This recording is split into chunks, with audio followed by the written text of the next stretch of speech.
Welcome to Semiconductor News Decoded. I'm Ty, with 31 years inside the semiconductor industry, bringing you the real view from the factory floor. Today's topic: Micron has started producing its most advanced memory right here in the United States, at the Manassas fab in Virginia. When you first hear cutting-edge memory built in America, it sounds like a glamorous HBM and AI story.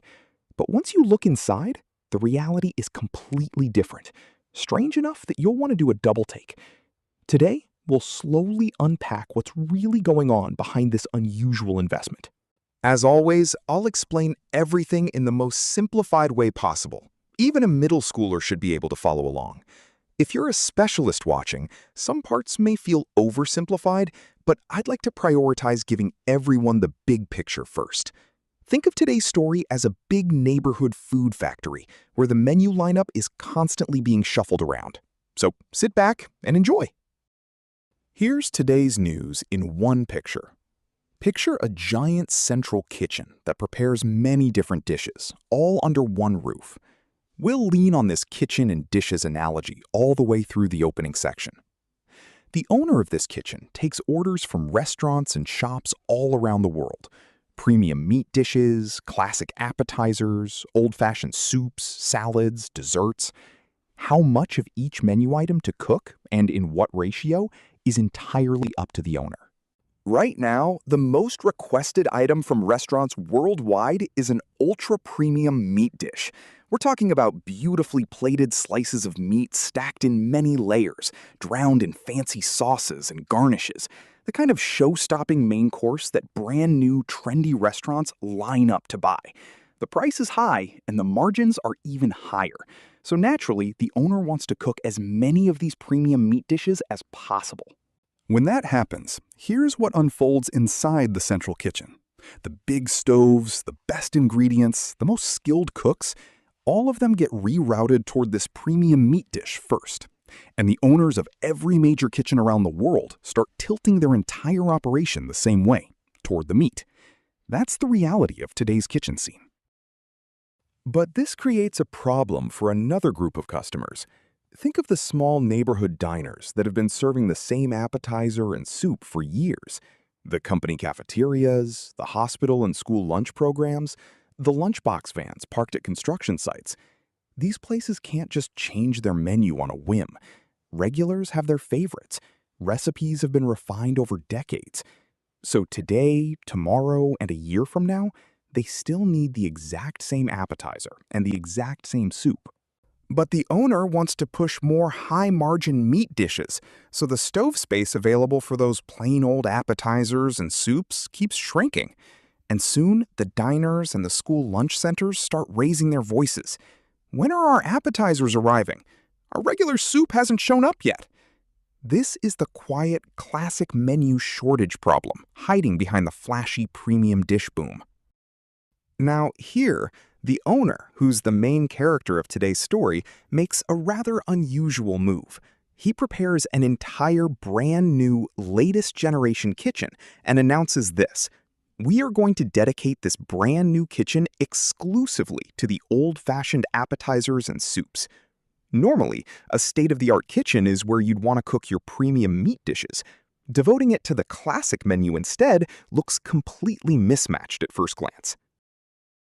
But there's a real reason behind it.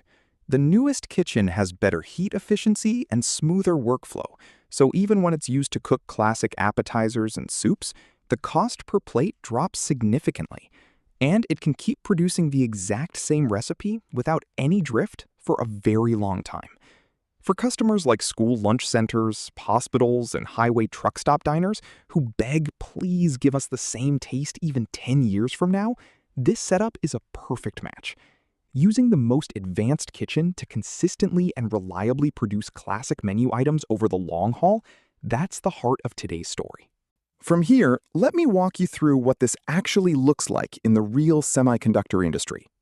Micron has started production of 1 alpha generation DRAM at its Manassas fab in Virginia. They are investing over $2 billion to expand the Manassas site, with a plan to quadruple the DDR4 wafer output of that fab. The 1-alpha generation is a fairly leading-edge process within the DRAM world. Normally, you'd want to use this kind of advanced process for DDR5, LPDDR5X, or HBM, but Micron has deliberately chosen to use it to produce older generation memory like DDR4 and LPDDR4. I want to emphasize this. Today's story is not about HBM. Headlines may scream cutting-edge memory production in the US, but the actual news is they are using the most advanced 1-alpha process to make older generation DDR4 and LPDDR4 memory. So who is this memory for? Automotive, defense and aerospace, industrial equipment, networking gear, and medical devices. What all these customers have in common is this. Once a component is designed into their system, they need it supplied stably for a very long time. Design changes, certifications, and revalidation cost an enormous amount of time and money, so they can't just switch over to a new standard easily. That's why demand for older standards like DDR4 stays solidly in place. On top of that, the AI boom adds another force to the equation. SK Hynix, Samsung, and Micron, all of them are redirecting production capacity toward high-value memory like HBM, DDR5, and LPDDR5X. As a side effect, the global supply of older generation memory like DDR4 keeps getting thinner. Manassas is positioned as the US domestic site that absorbs this shrinking supply. Let me organize the chain of cause and effect. HBM is growing. That sucks up production capacity. DDR5 and LPDDR5X are also growing. Behind all that, DDR4 supply gets even thinner. But automotive, industrial, defense, and medical still need DDR4. As the very last catcher of this entire wave, Micron is moving to lock down DDR4 production inside the United States. Manassas is a quiet move, but a very practical one. Let me also clarify the investment scale. The often cited Micron's $200 billion investment in the United States figure and this over $2 billion Manassas figure are two different things you need to keep separate. The $200 billion covers Micron's entire decades-long company-wide U.S. investment package, including the new megafab in Clay, New York, and the Boise, Idaho expansion. The $2 billion plus for Manassas is just one slice of that larger package. To get even more precise, production has started and qualified mass production is fully ramping, are also two different stages. At Manassas, production itself has begun, but full mass production is still ramping up toward the end of the year. That's the more accurate read. The point is, don't make judgments based only on the upbeat headline numbers. Micron is also not just trying to make a quick buck on legacy DRAM. They are pushing a major NAND investment in Singapore, and they're investing in advanced packaging for HBM as well. The Manassas DDR4 expansion is one piece of that broader strategy. Micron is reading the AI era as one where the supply and demand structure is shifting dramatically, and they are moving to lock down multiple supply gap points at once. Here's one risk worth keeping a level head about. The memory industry has always been an industry that overinvests. When prices go up, every supplier rushes to invest at the same time, and a few years later, supply overshoots and prices crash. This cycle has repeated over and over again in both DRAM and NAND. The current AI-driven memory investment boom isn't completely free from that same cycle either. On the price outlook, opinions are also split. Based on Gartner's public information, the natural read is that meaningful memory price relief comes no earlier than the second half of 2027. In other words, today's price spike will not last forever. On the other hand, Micron itself is taking a much more bullish view. They project the HBM market will expand from about $35 billion in 2025 to roughly $100 billion by 2028. And here's the key point. Micron isn't ignoring the Gartner-style risk of the market normalizing. If anything, they are concentrating their investments in areas that still hold up even under the assumption that ordinary DRAM prices eventually settle, meaning HBM, AI-focused DRAM, data center SSDs, and DDR4, where supply is thinning.